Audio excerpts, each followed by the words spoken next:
Welcome back everyone. In this video, we will be clearing some of the doubts that few of you guys had in my first video of explaining how to write chess moves in a score sheet.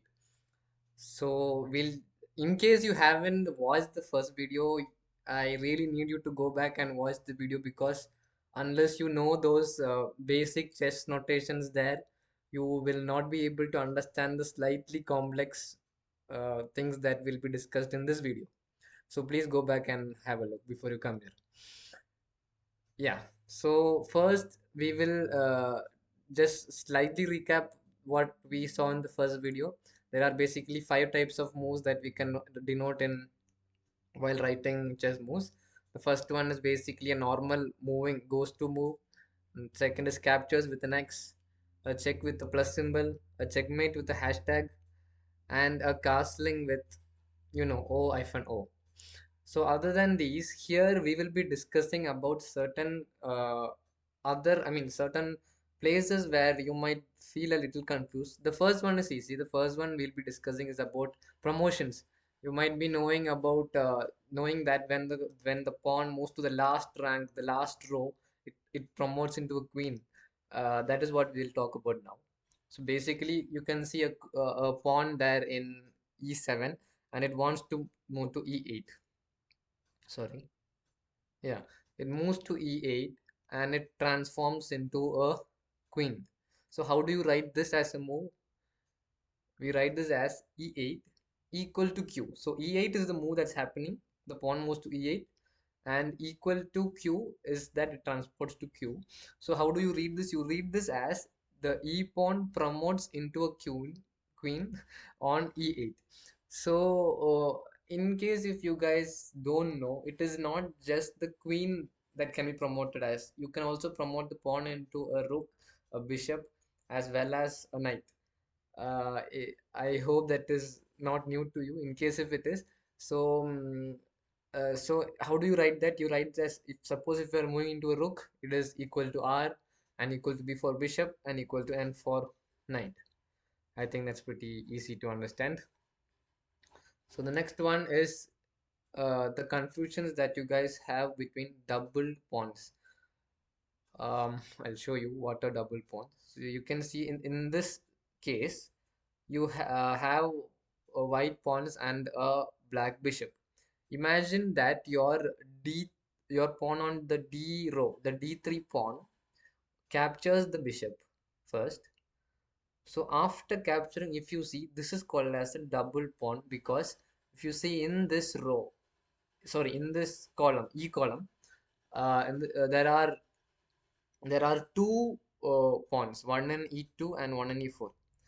Suppose if you are asked to make the move e5 here, what will you do? This was the confusion that people were having, that if the pawns are on the same column, how would they move according to the given move?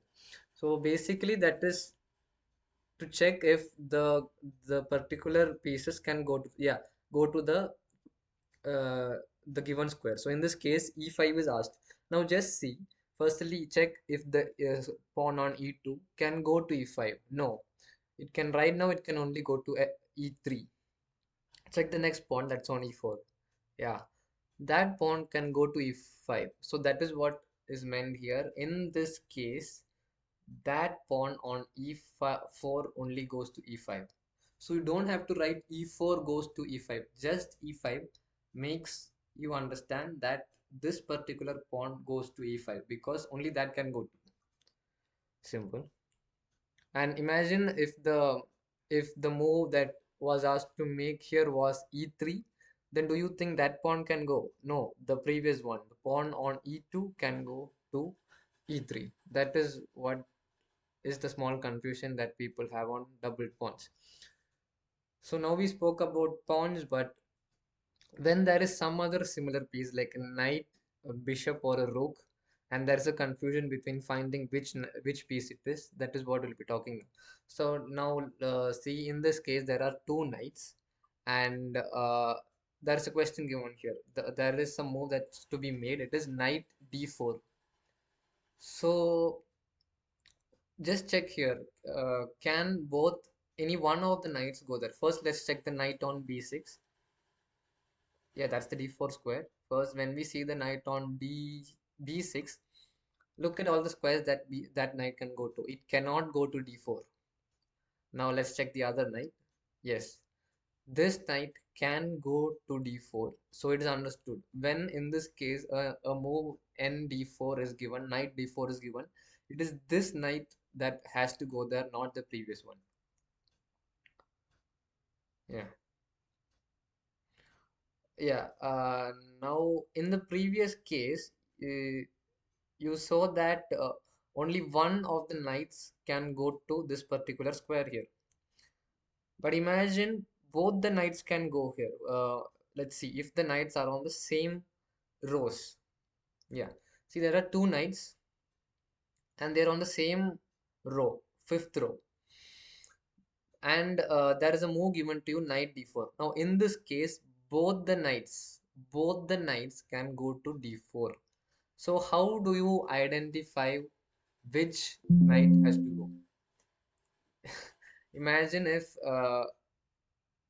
this knight on the B column wants to go to d4.